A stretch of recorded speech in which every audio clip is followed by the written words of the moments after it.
Praise the lord, హల్లెలూయా. అభిషేక స్వరం అనే మా కార్యక్రమంకు మరొకసారి మిమ్మల్ని అందరినీ ప్రేమపూర్వకంగా ఆహ్వానిస్తున్నాం. ప్రభునందు ప్రియులారా, మీరందరూ ఎలా ఉన్నారు? నూతన సంవత్సరంలో మనం ప్రవేశించాం. దేవుడు మన జీవితంలో గొప్ప కార్యాలు చేయబోతున్నారు. ప్రియులారా, ఈ నూతన సంవత్సరంలో చాలామంది చాలా ప్లాన్స్ వేసుకుంటూ ఉంటారు. ఈ సంవత్సరం మేము ఇలాగ ఉండాలి, ఈ గోల్స్కి మేము రీచ్ అవ్వాలి, ఇలా చేయాలి, మా వ్యాపారంలో మేము ఇలా అభివృద్ధి పొందాలి, మా స్టడీస్ ఇలా చేయాలని అన్ని విషయాల్లో చాలామంది చాలా ప్లాన్ చేసుకుంటూ ఉంటారు. ఈ సంవత్సరం నేను ఒక దేవుని సేవకుడిగా మీకు చెప్పే ఒక మాట ఏంటంటే, సమయాన్ని మీరు పోనీయద్దు, సమయాన్ని సద్వినియోగం చేసుకొనుచు అజ్ఞానుల్లా కాక జ్ఞానుల వలె నడుచుకునమని దేవుని యొక్క వాక్యం మనకి తెలియజేస్తూ ఉంది. ఎఫెసీయులకు రాసిన పత్రిక 5వ అధ్యాయం 15-16 వచనాల్లో చెప్పబడుతున్న మాట ఏంటి అంటే, దినములు చెడ్డవి గనుక సమయమును పోనీయక సద్వినియోగము చేసుకొనుచు అజ్ఞానుల వలె కాక జ్ఞానుల వలె నడుచుకున్నట్లు జాగ్రత్తగా చూచుకోండి అని దేవుని వాక్యం మనల్ని హెచ్చరిస్తూ ఉంది. ప్రియులారా, దినములు చెడ్డవి, టైం పోతే మరలా రాదు. నిర్గమకాండములు కూడా దేవుని యొక్క వాక్యం చెప్తుంది, నేడు చేయవలసిన పని నేడే చేయి, రేపటికి నువ్వు వాయిదా వేయొద్దు అని చెప్తుంది. అలాగే ఈ న్యూ ఇయర్లో మీరు ఏ టైం కూడా మీరు వేస్ట్ చేయకుండా మీరు దాన్ని సద్వినియోగం చేసుకోవటానికి ప్లాన్ చేసుకోండి. ప్రియులారా, నీ ప్రార్థనకు ఒక ప్రత్యేకమైన టైం నిర్ణయించుకో. ప్రార్థన చేసుకోవడానికి టైం లేదండి అని చెప్పబాకు. వేస్ట్ టైం చాలా ఉంటుంది, మనం వెదిగితే ఖచ్చితంగా టైం ఉంటుంది. దేవునితో గడిపే సమయంలో ఎక్కడ నువ్వు దేనికి ఇవ్వద్దు, దేవుని సమయం దేవునికి ఇచ్చేయండి. దేవుని సమయాన్ని మనం దొంగిలించకూడదు. ప్రియులారా, యెహోవా కార్యమును అశ్రద్ధగా చేయవాడు శాపగ్రస్తుడు అని దేవుని యొక్క వాక్యం చెప్తుంది. అంటే నువ్వు ప్రార్థన చేసే టైం నిర్లక్ష్య పెడితే నీ మీద శాపం వస్తుంది. నువ్వు దేవుని సమయం దేవునికి ఇవ్వాల్సిందే. అలాగే వాక్యం చదవటానికి కూడా ఒక పర్టికులర్ టైంని ఖచ్చితంగా మీరు నిర్ణయించుకోండి. ఆ టైంలో మీరు ఏ పనులు పెట్టుకోవద్దు. నీ వాక్యానికి ఒక సమయం ఉండాలి, నీ ప్రార్థనకు ఒక సమయం ఉండాలి.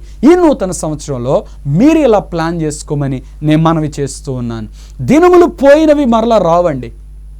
గతించిన సంవత్సరంలో ఎంత టైం వేస్ట్ అయిపోయింది. ఒకసారి మీరు వెనక్కి తిరిగి చూడండి, ఎంత టైం వేస్ట్ అయిపోయింది. ఎన్ని విషయాల్లో మీరు ఫెయిల్ అయిపోయారు, ఎన్ని విషయాల్లో మీరు చేయవలసినవి చేయలేక, సరైన ప్లానింగ్ లేక వాటిని అన్నిటిని పోగొట్టుకున్నారు. ఈ నూతన సంవత్సరం మీరు అలా ఉండకుండా ఉండునట్లు అజ్ఞానుల వలె కాక జ్ఞానుల వలె నడుచుకున్నట్లు సరి అయిన ప్లానింగ్తో సరిగా మీ సమయాన్ని సద్వినియోగం చేసుకోమని దేవుని యొక్క వాక్యం చెప్తుంది. అలాగే కొలసీలకు రాసిన పత్రిక 4వ అధ్యాయం 5వ వచనంలో చెప్పబడుతున్న మాట ఏంటి అంటే, సమయం పోనీయక సద్వినియోగం చేసుకొనుచు సంఘమునకు వెలుపటి వారి ఎడల జ్ఞానం కలిగి నడుచుకోండి. అంటే సంఘములో ఉన్నవారు కొంతమంది, సంఘమునకు వెలుపట ఉన్నవారు కొంతమంది, రక్షణ పొందిన వారు విశ్వాసులు కొంతమంది, రక్షణ పొందకుండా ఇంకా పాపంలోనే లోకంలోనే బ్రతికి అవిశ్వాసులు కొంతమంది. విశ్వాసికి అవిశ్వాసికి జోడు ఉండకూడదు. వారికి పొత్తు ఎక్కడ అని దేవుని వాక్యం చెప్తుంది. వెలుగుకు చీకటికి పొత్తు ఎక్కడ, క్రీస్తుకు బలియాలకు పొత్తు ఎక్కడ, అలాగే విశ్వాసికి అవిశ్వాసికి పొత్తు ఎక్కడ అని దేవుని వాక్యం చెప్తుంది. ఎందుకు ఇలా చెప్పారు అంటే, సంఘములో ఉన్నవారు చేయవలసిన పనులు కొన్ని ఉన్నాయి. సంఘానికి వెలుపటి ఉన్నవారు వాళ్ళకి ఏ దైవ భయం లేదు, వాళ్ళకి ఏమీ ఆత్మ సంబంధమైన విషయాలు పట్టవు. దేవుని మందిరానికి వెళ్ళే నీవు నీ ప్రార్థనా సమయం పోగొట్టుకోకూడదు, వాక్యం చదివే విషయం పోగొట్టుకోకూడదు. సంఘం బయట ఉండే అవిశ్వాసులతో స్నేహం విషయంలో నువ్వు జాగ్రత్తగా జ్ఞానం కలిగి నడుచుకోవాలి. వాళ్ళు చెప్పే చెడ్డ కార్యాలకు నువ్వు వెళ్ళకూడదు, వాళ్ళు ఇచ్చే అపవిత్రమైన ఇన్విటేషన్స్కి నువ్వు వెళ్ళనేకూడదు, పాపం చేసే పరిస్థితులకు వెళ్ళే చోటకి నువ్వు వెళ్ళకూడదు. కీర్తన 1:1 చక్కగా దేవుని వాక్యం మనల్ని హెచ్చరిస్తుంది. దుష్టుల ఆలోచన చొప్పున నడవద్దు, పాపుల మార్గంలో నిలవద్దు, అపహాసకులు కూర్చుండే చోట్ల నువ్వు కూర్చోవద్దు అని దేవుని వాక్యం చెప్తుంది. నీ టైం అక్కడ స్పెండ్ చేయకూడదు. దుష్టులు చేసే ఆలోచనలు నువ్వు వినకూడదు. అపహాసకులు వాళ్ళు కూర్చునే చోట వాళ్ళు మాట్లాడుకునే మాటలు నువ్వు వినకూడదు. అలాగే పాపులు నడిచే ఆ మార్గంలో నువ్వు నడవకూడదు, ఆ దారిలో నువ్వు వెళ్ళకూడదు. సంఘానికి బయట ఉన్న ఇటువంటి వారి విషయంలో నువ్వు జ్ఞానం కలిగి నడుచుకొని నీ సమయం సద్వినియోగం చేసుకోమని పౌలు భక్తుడు హెచ్చరిస్తూ ఉన్నాడు. ఇప్పుడు ఈ కార్యక్రమం ద్వారా దేవుడు విశ్వాసి అయిన నిన్ను హెచ్చరిస్తున్నాడు. నీ స్టడీస్ విషయంలో జాగ్రత్త, నీ బిజినెస్ చోట జాగ్రత్త, నీ ఆఫీస్లో జాగ్రత్త. మీరు దేవునికి విరోధమైన ఏ కార్యాల్లో మీ సమయాన్ని మీరు ఇవ్వద్దు. అవసరమైతే వాటి నుంచి తప్పించుకొని పారిపోండి. యోసేపు ప్రియులారా, అన్య దేశంలో ఉన్నప్పటికీ అక్కడ ఎవరు తాను పట్టించుకునేవారు లేకపోయినప్పటికీ కూడా పాపం విషయంలో జాగ్రత్త కలిగి ఉన్నాడండి. ఒంటరిగా పాపం చేసే అవకాశం వచ్చింది. అయితే పాపాన్ని కోరుకోలేదు, కానీ యోసేపు పరిశుద్ధతను కోరుకున్నాడు. అక్కడ ఆ పాపాన్ని విడిచి పారిపోయి తన సమయం దేవునితో గడుపుకున్నట్లుగా మనం చూడగలుగుతాం. కాబట్టి యోసేపుని దేవుడు సింహాసనం దాకా తీసుకెళ్ళాడు. అదే పాపం చేసి ఉంటే ఏమయ్యేదంటే సింహాసనానికి చేరే ఆశీర్వాదాన్ని పోగొట్టుకొని జీవితాంతం బానిసగా బ్రతుకుతూ ప్రియులారా ఆ దౌర్భాగ్యకరమైన జీవితానికి వెళ్లాల్సి వచ్చేది. నూతన సంవత్సరంలో మీరు మీ సమయం పాపానికి అస్సలు కేటాయించొద్దు. పాపంతో చెప్పండి, నాకు టైం లేదని చెప్పండి. ఒక సేవకుడు ఒక మాట చెప్తాడు, పాపం పిలుస్తుంది కానీ నాకు టైం లేదంటాడు. ఎందుకంటే నాకు ప్రార్థనకి టైం ఉంది, దేవునితో గడిపే టైం ఉంది. మీలో కొంతమంది ఆదివారం ఆరాధనకి టైం ఉండదు, ప్రార్థన చేయడానికి టైం ఉండదు, వ్యక్తిగత ప్రార్థనకి టైం ఉండదు, అన్ని పనులకు టైం ఉంటుంది. నీ టైం నువ్వు లాస్ అవుతున్నావు అని చెప్తాను నేను. నువ్వు సద్వినియోగం చేసుకోవట్లా. భూలోకంలో మనం దేవునితో ఎంత సమయం గడిపామో లెక్కించబడుతుంది ప్రియులారా. సంవత్సరానికి మనకు ఉండేది 52 ఆదివారాలు. ఈ 52లో మనం ఎన్ని పోగొట్టుకుంటున్నాం? మన జీవితకాలం యావరేజ్గా 60 సంవత్సరాలు వేసుకోండి. 60 సంవత్సరాల్లో 52 మాత్రమే మనకు ఆదివారాలు ఉన్నాయి. ఇప్పుడు మనం పోగొట్టుకున్నాయని పోగొట్టుకుంటే ఎన్ని లాస్ అవుతున్నామో తెలుసా? దేవునితో గడిపే సమయం నిత్యత్వములో మన జ్ఞాపకం ఉంచుకునేది. భూలోకంలో మనం గడిపిన సమయాలన్నీ మనం చనిపోయినప్పుడు ఇక్కడ వదిలిపోయాయి, అవన్నీ మర్చిపోయాయి. దేవునితో గడిపిన సమయం మన జ్ఞాపకం ఉండేది. ఇప్పుడు పరలోకం చేరిన తర్వాత మనకు గుర్తుండేది, మన జ్ఞాపకంలో ఉండేవి, మనకంటూ అక్కరకు వచ్చేవి, ఉపయోగపడినవి, సద్వినియోగపడినవి ఏమిటి అంటే దేవునితో గడిపిన సమయం. అందుకే మిగిలిన పనులన్నీ పక్కన పెట్టండి, దేవునితో సమయం పెంచండి ప్రియులారా. ఈ నూతన సంవత్సరాలు జ్ఞానం కలిగి నడుచుకోండి. ఏ జ్ఞానం కావాలంటే పరలోక సంబంధమైనది నీ కంటి ముందు పెట్టుకునే జ్ఞానం కావాలి. నీ జీవితాన్ని ఇహమందు పరమందు 2 విధాలుగా నువ్వు పరిశీలిస్తూ నీ జీవితాన్ని గడుపుకోవాలి ప్రియులారా. ఆదికాండం 1వ అధ్యాయం 14వ వచనంలో దేవుడు అసలు ఈ కాలాలు సమయాలు ఏర్పాటు చేసినప్పుడు వెలుగును చీకటిని వేరు చేశాడట. దేవుడు వెలుగుకు పగలని, రాత్రికి చీకటి అని పేరు పెట్టాడు. అంటే దేవుడికి జ్ఞానముతో ఆయన చేసిన ఒక కార్యం ఏంటంటే వెలుగును చీకటిని వేరు చేశాడు, పాపాన్ని పరిశుద్ధతను వేరు చేశాడు. అక్కడ దేవుడు మానవునికి జ్ఞానం కలుగునట్లుగా సమయాన్ని వేరు చేశాడు. పగటికి పగలు సమయం, రాత్రికి రాత్రి సమయం అని చెప్పాడు. రాత్రి సమయం చీకటి సమయం, జాగ్రత్త, అది నువ్వు నిద్రపోవాలి, రెస్ట్ తీసుకోవాలి. ఆ టైంలో నువ్వు తిరగకూడదు, తిరిగితే నీకు అపాయం. పగటి సమయం వెలుగు సమయం, ఆ టైంలో నువ్వు పనులు చేయాలి. దేవుడు జ్ఞానంతో చేశాడండి ఈ పని. ప్రియులారా, మానవులైన మనం కూడా జ్ఞానంతో చేయాలి. అపోస్తలుడైన పౌలు భక్తుడు రోమీయులకు రాసిన పత్రిక 13వ అధ్యాయం 11వ వచనంలో చెప్తున్నాడు, మరియు మీరు కాలము నెరిగి నిద్ర మేలుకొని వేళ అయినదని తెలుసుకొని అలాగు చేయుడి, ఇప్పుడు రక్షణ మనకు మరి సమీపముగా ఉన్నది అని చెప్తున్నాడు. అంటే ఇక రాత్రి కాలం అనేది పోయింది, చీకటి అనేది పోయింది. నూతన సంవత్సరంలో వెలుగు ప్రారంభమైంది, రక్షణ ప్రారంభమైంది. ఇక ఇప్పుడు నేను దేవునిలో ఏం చేయాలి, ఈ అనుభవానికి మనం రావాలి. ఇక నా సమయం నేను దేవునితో ఎంత గడపాలి, దేవునిలో ఆత్మీయంగా నేను ఎలా అభివృద్ధి పొందాలి, ఈ అనుభవానికి రావాలి. రాత్రి గడిచించిపోతుంది, పాపానికి ముగింపు రాబోతోంది, ఈ లోకానికి ముగింపు రాబోతోంది, దేవుని ఉగ్రత రాబోతోంది. ఈ కాలం సద్వినియోగం చేసుకునేవాడే జ్ఞాని. ఇంకొక మాట చెప్తున్నాను, ఇంకా మనం భూమి మీద ఎంతకాలం బ్రతుకుతామో చెప్పండి, ఎవరికి తెలుసు? ఏమో, ఒకవేళ ఇంకో 1 సంవత్సరమేనేమో. ఈ 1 సంవత్సరం అయితే ఒకవేళ ప్రభు రాకడ వస్తే నువ్వు దేవునితో గడిపిన కాలం ఎంత? నీ జీవితంలో నువ్వు సంపాదించుకున్న కాలం ఎంత? చాలామంది అంటారు, వయసు అంతా పోయాక ఏం చేస్తామండి, వయసు ఉండగా పనులు చేయాలండి, పనులు చేసి కష్టపడి సంపాదించుకునే వాళ్ళు ఉన్నారు. ఒక మాట చెప్తున్నాను, ఆత్మీయ జీవితం కూడా సంపాదించుకో. ఆత్మీయ జీవితంలో కూడా నీ సమయాన్ని సద్వినియోగం చేసుకో. యేసుక్రీస్తు ప్రభు వారు కూడా యోహాను సువార్త 9వ అధ్యాయం 4వ వచనంలో చెప్తున్నారు, పగలున్నంత వరకే నన్ను పంపిన వాని క్రియలు మనం చేస్తూ ఉండాలి, రాత్రి వస్తుంది అప్పుడు ఎవ్వడు పని చేయలేడు అని యేసు ప్రభు చెప్తున్నాడు. పగటి కాలం అనేది, వెలుగు కాలం అనేది మనం పని చేయాల్సిన కాలం. అలాగే ఇప్పుడు ఇది కృపాకాలం, ఇది మనం రక్షణ పొందాల్సిన కాలం. ఒకరోజు రాబోతుంది, తలుపు మూయబడబోతుంది. ఇక ఆ తర్వాత నువ్వు రక్షణ పొందుదామన్నా పొందలేవు. ద్వారం మూయబడిన తర్వాత తలుపు తట్టిన వారిని చూసి ప్రభు అన్నాడు, మీరెవరో నేను ఎరుగను పొండి అన్నాడు. అందుకే పగలున్నంత వరకు మనం పనిచేయాలని యేసుక్రీస్తు ప్రభు వారు కూడా చెప్పాడు. ప్రియులారా, సమయం సద్వినియోగం చేసుకోండి. నువ్వు పనిచేసే కాలం ఒకటి ఉంది, నువ్వు రెస్ట్ తీసుకునే కాలం ఒకటి ఉంది. నువ్వు పని చేయాల్సిన కాలంలో పని చేయాలా, నువ్వు రెస్ట్ తీసుకోవాల్సిన కాలంలో రెస్ట్ తీసుకోవాలా, నువ్వు దాగి ఉండాల్సిన కాలంలో నువ్వు దాక్కోవాలా. పాపం కొన్నిసార్లు కొంతమంది వ్యక్తులు పిలుస్తుంది, అప్పుడు ఆ వ్యక్తి ఆయా పరిస్థితుల్లో ఆ ప్రాంతంలో ఉండకూడదు, ఆ వ్యక్తి అప్పుడు దాగి ఉండాలి. దావీదును చూడండి, యుద్ధం చేసే కాలంలో ఇంట్లో నిద్రపోతూ ఉన్నాడు. అది పగటి కాలం.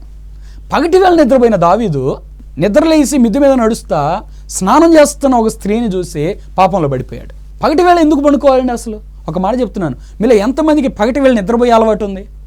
అది దరిద్రపు అలవాటు అంటాను నేను. ఎందుకంటే నువ్వు విశ్రాంతి తీసుకోవడానికి దేవుడు రాత్రి నిర్ణయించాడు. పగటి వేళ నువ్వు పొరపాటును కూడా నిద్రపోవద్దు ప్రియులారా. ఒకవేళ బాగా అలసటగా అనిపిస్తే ఒక 5 నిమిషాలు అలా పండుకొని నీ నడుము వాల్చి మరలా లే. పగటి వేళ మనం పని చేయాల్సిన సమయం. దేవుని పిల్లలైతే మీరు పని చేయండి. ఏ పని లేదా ప్రార్థన చేయి, వాక్యం చదువు, దేవునితో సహవాసాన్ని పెంపొందించుకో. వాక్యంలో మనం అసలు ఎంత నేర్చుకున్నాం చెప్పండి. ఈ బైబిల్ గ్రంథంలో ఎంత వాక్యం ఉందో ఎంతమందికి తెలుసు? అసలు ఒక్క మాట అడుగుతున్నాను, బైబిల్ గ్రంథం ప్రారంభం నుంచి చివరి వరకు మీలో ఎంతమంది వాక్యం చదివారు?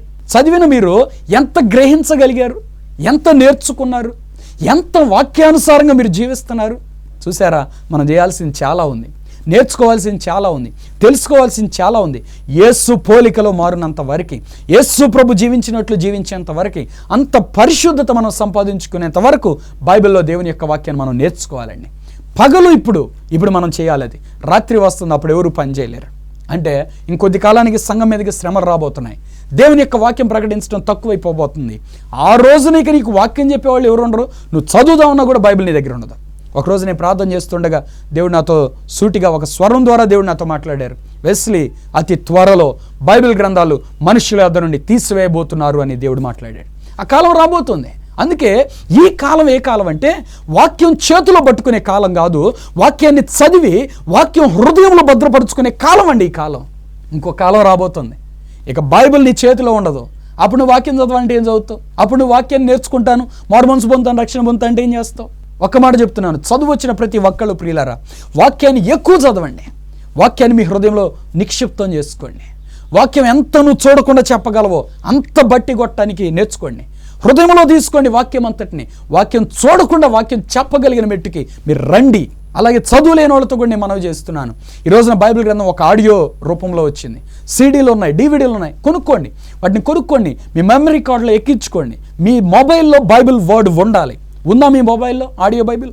మీ మొబైల్లో చదివే రీడింగ్ బైబిల్ సాఫ్ట్వేర్ ఉండాలి. రీడింగ్ బైబిల్ సాఫ్ట్వేర్ ఉండాలి. ఉందా మీ మొబైల్లో? వాటిని మీరు చూసుకోండి ప్రియులారా. మీ సమయాన్ని వాక్యముతో గడపడానికి మీరు ఆ ప్రకారం చేయాలని నేను మనవి చేస్తున్నాను. యేసు ప్రభు చెప్పారు, పగటి కాలంలో మనం పని చేయాలి. అలాగే కీర్తన గ్రంథం 39వ కీర్తన 4వ చరణంలో ఇక్కడ భక్తుడు ఏమని చెప్తాడంటే, నా దినముల ప్రమాణం ఎంత అయింది నాకు తెలుపుము, నా ఆయువు ఎంత అల్పమైనదో నేను తెలుసుకొనగోరుచున్నాను అంటున్నాడు. అంటే అసలు నేను ఇంకా జీవించే దినాలు ఎన్ని ప్రభువా? ఇంక నేను ఎంతకాలం బ్రతకబోతున్నాను అది నాకు తెలియాలంటున్నాడు. ఎందుకంటున్నాడంటే, ప్రభువా ఆ 39వ కీర్తన 5వ వచనంలో చెప్తున్నాడు, నీ సన్నిధిని నా ఆయుష్కాలము లేనట్టే ఉన్నది. ప్రభువా ఇప్పటి వరకు నీలో ఎక్కువ నేను జీవించలేదు ప్రభువా. ఇప్పటి వరకు సరైన రీతిలో ప్రార్థన చేయలేదు ప్రభువా. ఇప్పటి వరకు సరైన రీతిలో వాక్యం చదవలేదు ప్రభువా. ఇప్పటి వరకు సరైన రీతిలో భక్తి చేయలేదు. ఇప్పటి వరకు సరైన రీతిలో సేవ చేయలేదు. నీకు సాక్షిగా ఉండలేదు ప్రభువా. నా ఆయువు ఎంతో తెలుపు, ఇంకా నేను ఎక్కువగా చేస్తాను. ఒక మాట చెప్తున్నాను, ఒక నెలలో ప్రభు రాకడ రాబోతుంది అంటే మీలో చాలామంది అన్నపానములు మానేసి కూడా దేవుని కొరకు పట్టుదలతో ప్రార్థన చేయగలిగిన వాళ్ళు ఉన్నారు. దేవుని కొరకు ఇంకా ఎన్నో కార్యాలు చేసే వాళ్ళు ఉన్నారు. ఒక మాట చెప్తున్నాను, ఇప్పుడు మీ సమయం. ప్రభు రాకడ నేడే అన్నట్లు సిద్ధపడవలసిన ఆ సమయంలోకి మనం వచ్చేసాం. ఒకరోజు నేను ప్రార్థన చేస్తున్నాను, ప్రభా నీ రాకడ ఎలా ఉంది తెలుసుకోవాలని కోరుకుంటున్నాను అని అడిగినప్పుడు దేవుడు నాకు ఇచ్చిన ఒక దర్శనం ఏంటంటే, ఒక గడప ఉంది, గడప యువతల ఒక వ్యక్తి ఉన్నాడు, కాలు ఎత్తి పట్టి ఉంచి ఉన్నాడు. ఆ కాలు ఎంతసేపట్లో భూమి మీద పెడతాడో అంతసేపట్లో ప్రభు రాకడ ఉంది అని ప్రభు నాకు బయలుపరిచినారు. ఇటీవల కాలంలో అనేక మంది దైవజనులు కూడా చెప్తున్నారు, ఇదిగో నేను త్వరగా వచ్చుతున్నా అని ప్రభు చెప్తున్నాడు. స్వరం వినబడుతున్నాం, మన తరంలోనే మనం దేవుడి రాకడ చూడబోతున్నాం అని చెప్తున్న వాళ్ళు కూడా ఉన్నారు. ప్రియులారా, దేవుని సేవకులను ఇంతమందిని దేవుడు పెట్టుకొని హెచ్చరిస్తూ, దర్శనాల ద్వారా స్వరం ద్వారా దేవుడు మాట్లాడుతూ హెచ్చరిస్తున్నాడు సంఘాన్ని. సంఘమా సిద్ధపడు, నువ్వు దేవుని బిడ్డగా జీవిస్తున్నావు కదా, కాస్త కోస్తో దేవుడు అంటే ప్రేమ ఉంది కదా, అటువంటి ప్రేమ ద్వారా నువ్వు రక్షణ పొందలేవు, నువ్వు పరలోక రాజ్యం చేరలేవు. పరిశుద్ధత లేకుండా ఏ వ్యక్తి ప్రభువును చూడలేడు. కాబట్టి నువ్వు పరిశుద్ధతలోకి రా, పరిపూర్ణమైన రక్షణలోనికి రా. అందుకే నిన్ను హెచ్చరించడానికే దేవుడు ఇంకా తన రాకడ ఆలస్యం చేస్తున్నాడు.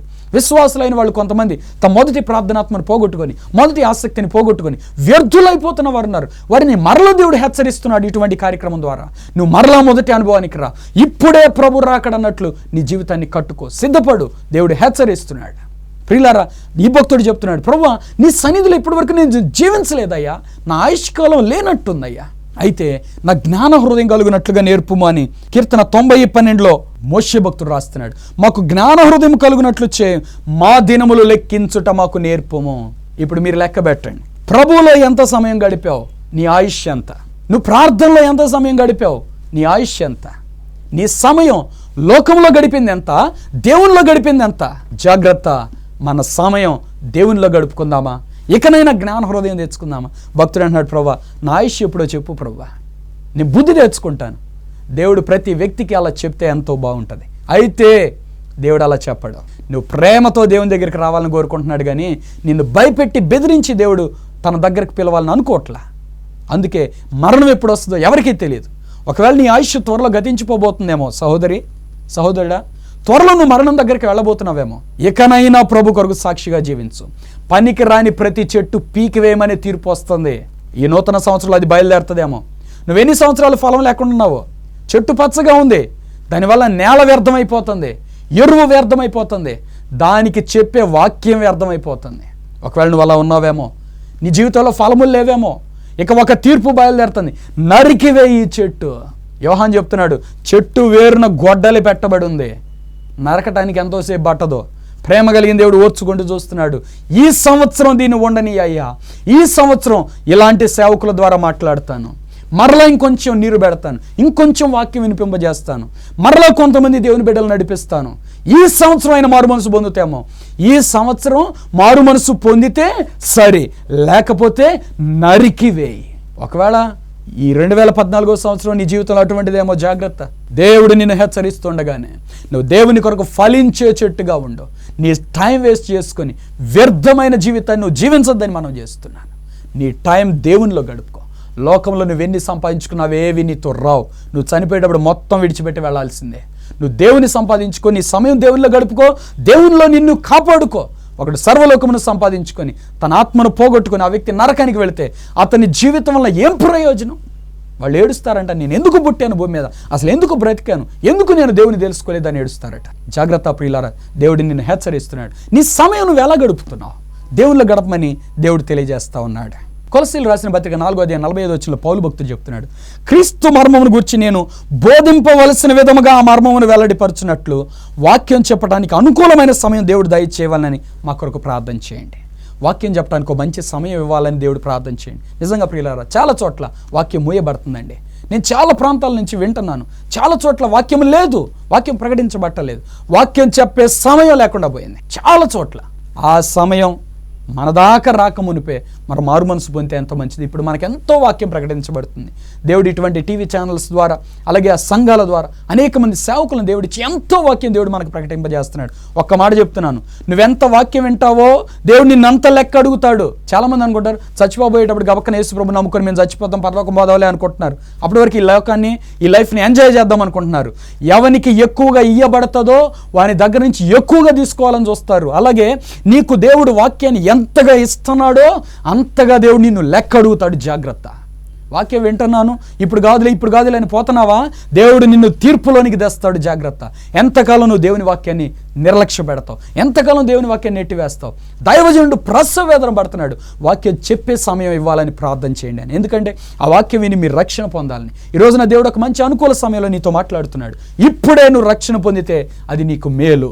వాక్యాన్ని వినకుండా, వాక్యానుసారంగా నువ్వు జీవించకుండా ఉంటే దేవుడు నేను లెక్కడగబోతున్నాడు. ప్రియుడా, ప్రసంగి గ్రంథం 6:12 భక్తుడు చెప్తున్నాడు, నీడవలే నా దినములన్నీ గతించిపోతున్నాయి. మనుషులు నీడవలే వ్యర్థముగా గడుపుకొను మనుషుల బ్రతుకునందు ఏది వారికి క్షేమకరమైందో ఎవరికి తెలుసు? వారు పోయిన తర్వాత ఏమి సంభవించునో వారితో ఎవరు చెప్పగలరు? నీడలా గతించిపోతున్నాయి ఈ దినాలు. ముందు ఏం రాబోతుందో నీకేం తెలుసు? ముందొచ్చే పరిస్థితిలో నువ్వెంత నష్టపోబోతావు నీకేం తెలుసు? ఒకవేళ మారు మనసు పొందకుండా చనిపోతే నరకం ఎంత భయంకరమైనదో నీకేం తెలుసు? నీకు తెలియపరచాలనే దేవుడు సేవకుల ద్వారా మీతో మాట్లాడుతూ ఉన్నాడు. ప్రియులారా, నీ సమయం నువ్వు పోగొట్టుకోవద్దు. ప్రసంగి గ్రంథం 12:1 చెప్తున్నాడు, దుర్దినములు రాకముందే, ఇప్పుడు వీటి యందు సంతోషము లేదని నీవు చెప్పే సంవత్సరాలు రాకముందే నీ బాల్య దినములందే నీ సృష్టికర్తను స్మరణకు తెచ్చుకో. ఎప్పుడు మారు మనసు పొందాలని దేవుడు నియమించాడండి? బాల్య దినముల్లో. మరి ఎవరి ప్రాయం వచ్చినా ఇంకా నువ్వు మారు మనసు పొందలేదే? వృద్ధాప్యం వచ్చినా పొందని వాళ్ళు ఇంకా కొంతమంది ఉన్నారే. సంవత్సరాలు పోతున్నాయి, జాగ్రత్త, దేవుడు నేను లెక్కడగబోతున్నాడు. ఇంతకాలం ఎందుకు నువ్వు రక్షణ పొందలేదు? ఇప్పుడైనా రక్షణ పొందండి, ఆ తీర్పులో నుండి తప్పించుకోండి ప్రియులారా. నీ బాల్య దినములందే నీ సృష్టికర్తను స్మరణకు తెచ్చుకోమని దేవుని వాక్యం స్పష్టంగా చెప్తుంది. ఎప్పుడు యేసుప్రభుని నమ్ముకోవాలంటే నీ బాల్యం నుంచే.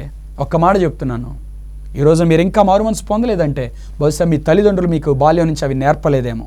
ఈరోజు నా సేవకుల ద్వారా దేవుడు నీతో మాట్లాడుతున్నాడు, ఇప్పుడైనా నువ్వు రక్షణ పొందు. ఒకవేళ తల్లిదండ్రులుగా మీరుంటే మీ పిల్లలకు బాల్యం నుంచి మీరు నేర్పాల్సిన బాధ్యత మీ మీద ఉంది. ఒక వ్యక్తి రక్షణ పొందవలసిన వయస్సు బాల్యములో, అంటే కొంచెం జ్ఞానం వచ్చిన, అవగాహన వచ్చిన వయస్సులోనే మారు మనసు పొందాలి, రక్షణ పొందాలి ప్రియులారా. పాపము అనే అవగాహన నీ హృదయానికి రాకమునిపే నువ్వు మారు మనసు పొంది రక్షణ పొందాలి. నువ్వు దేవుని చేతిలో ఉండాలి. నీ సమయం నువ్వు పోగొట్టుకోవద్దని మనవి చేస్తున్నాను. యెషయా గ్రంథం 55వ అధ్యాయం 6వ వచనంలో చెప్పబడుతుంది, యెహోవా మీకు దొరుకు కాలమునందే ఆయన్ని వెతకండి. అంటే ఇంకో కాలం రాబోతుంది, అప్పుడు నువ్వు వెతికినా కూడా దొరకదు. రక్షణ దొరికే కాలంలోనే మీరు వెతకండి. రక్షణ కాలం పోయిన తర్వాత నువ్వు వెతికితే ఉపయోగం లేదు. యేసేవ చూడండి, జ్యేష్ఠత్వం హక్కు ఉన్నంత కాలం దాన్ని సద్వినియోగం చేసుకుంటే చేతగాల. భ్రష్టుడిగా జీవించాడు, వ్యభిచారిగా జీవించాడు. యేసేవ గురించి చెప్పండి, మాట్లాడండి ఇవి బైబిల్లో. భ్రష్టుడు అంటే ఉన్నది పోగొట్టుకున్నాడు అని అర్థం. నీకు దేవుడు ఆయుష్నిచ్చింది ఎందుకంటే నువ్వు దేవుల్లో నిలిచి ఫలించాలి, నువ్వు సంపాదించుకోవాలి. యేసేవ బాగొట్టుకున్నట్టు నువ్వు కూడా బాగొట్టుకుంటే నువ్వు కూడా ఏడవలసి వస్తుంది. యేసేవ ఆ తర్వాత ఏడ్చాడంట, కన్నీళ్లు విడిచి ఏడ్చాడంట, బ్రతిమలాడుకున్నాడంట, వెతికాడంట, శ్రద్ధగా వెతికాడంట, దొరకలా, విసర్జింపబడ్డాడు. రక్షణ పోగొట్టుకుంటే నువ్వు కూడా విసర్జింపబడతావేమో. జాగ్రత్త, యేసేవలా మనం ఉండొద్దు ప్రియులారా. మన సమయం సద్వినియోగం చేసుకుందాం, దేవుడు దొరికే కాలంలోనే మనం సంపాదించుకుందామండి. లూకా సువార్త 19వ అధ్యాయం 42-43 వచనాలు చెప్పబడుతుంది, ప్రభువు నిన్ను దర్శించే కాలం నువ్వు ఎరగకపోతే నీ మీదకి శత్రువులు వస్తారు. దేవుడు మొట్టమొదట వచ్చి ఎందుకు హెచ్చరిస్తాడంటే నీ మీదకి ఆపద రాబోతుంది, తప్పించుకో అని చెప్తాడు. దేవుని యొక్క వాక్య ప్రకటన ఎలాంటిదంటే ఒక స్పీడ్ బ్రేకర్ లాంటిది. ముందు ఒక వార్నింగ్ బోర్డు ఉంటుంది, స్పీడ్ బ్రేకర్ ఉంది జాగ్రత్త అని. నీ స్పీడ్ తగ్గించాలి, జాగ్రత్తగా వెళ్ళాలి నువ్వు. అలాగే దేవుని వాక్యం ద్వారా నువ్వు హెచ్చరించబడినప్పుడు పాపానికి వెళ్ళే మార్గం నుండి తిరిగి పరలోకానికి వచ్చే మార్గంలో నువ్వు జాగ్రత్తగా నడుచుకోవాలి. హెచ్చరిక. నువ్వు అలా వినకపోతే నీ మీదకి శత్రువులు వస్తారట, నీ చుట్టూ గట్టు కడతారట.